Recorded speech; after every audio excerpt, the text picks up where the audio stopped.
Wave Mile। अस्सलाम वालेकुम। उम्मीद करता हूँ कि आप सब खैरियत से होंगे। अल्लाह ताला आप लोगों को हमेशा खुश रखे, आबाद रखे, हंसते रहें, मुस्कुराते रहें।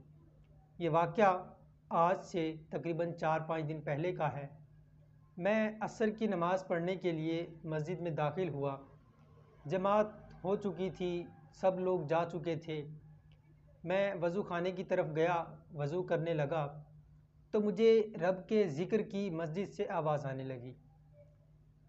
मैं हैरान तब हुआ जब उस आवाज़ से मुझे पता चला कि ये आवाज़ किसी जवान की नहीं, किसी बुज़ुर्ग की नहीं, बल्कि एक छोटे बच्चे की आवाज़ है। मेरे दिल में तड़प पैदा हुई कि उस बच्चे को देखूं कि वो अल्लाह का नेक बच्चा कौन है। वज़ू करने के बाद मैं मस्जिद के कमरे में दाखिल हुआ। मेरे दाखिल होते ही वो बच्चा खामोश हो गया। मैं बच्चे से मुखातिब हुआ, बच्चे का नाम पूछा, बच्चे की क्लास पूछी तो बच्चे ने बताया कि वो 2 क्लास का स्टूडेंट है। मुझे और ज़्यादा हैरानी हुई। मैं हैरान भी था, खुश भी था कि छोटा सा बच्चा रब का ज़िक्र कर रहा है नमाज के बाद। मुझे फ़ौरन उस बच्चे के वालिदैन का ख़याल आया, उस बच्चे की तरबियत का ख़याल आया। मैं नमाज़ पढ़कर निकल गया, लेकिन मेरा दिमाग उस बच्चे के बारे में सोच रहा था, उस बच्चे के वालिदैन की तरबियत के बारे में सोच रहा था कि उस बच्चे के वालिदैन ने कितनी अच्छी तरबियत की बच्चे की। मुझे वहीं से अंदाज़ा हो गया कि इस बच्चे के घर का माहौल बेहतरीन माहौल है, दीनी माहौल है।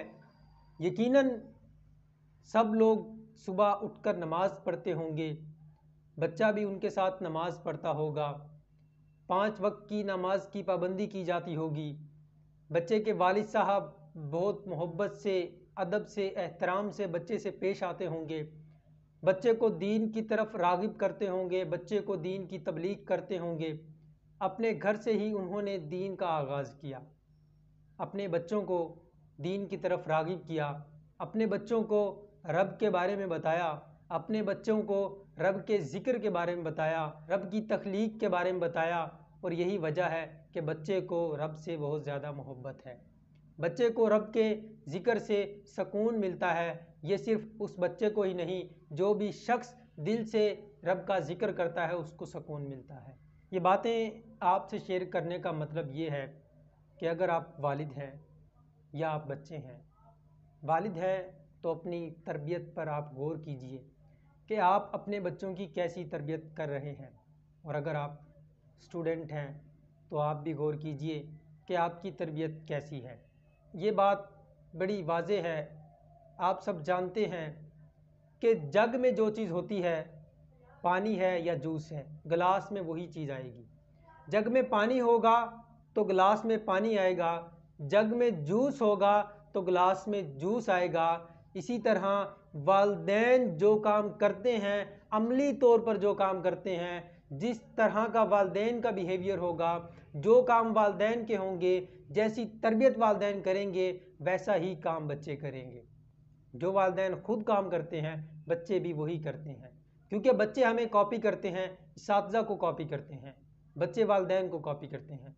तो हमें इसातिज़ा को और वालिदैन को अपने आप को बेहतर करना है। अगर हम बुरे काम करते हैं तो हमारे बच्चे हमारे बुरे कामों को अपनाएंगे, अगर हम अच्छे काम करते हैं तो हमारे बच्चे हमारे अच्छे कामों को अपनाएंगे। तो लिहाजा यहाँ पर हमें अपने आप को बेहतर करने की ज़रूरत है। इसी के साथ इजाज़त चाहता हूँ। Thank you. अल्लाह हाफ़िज़।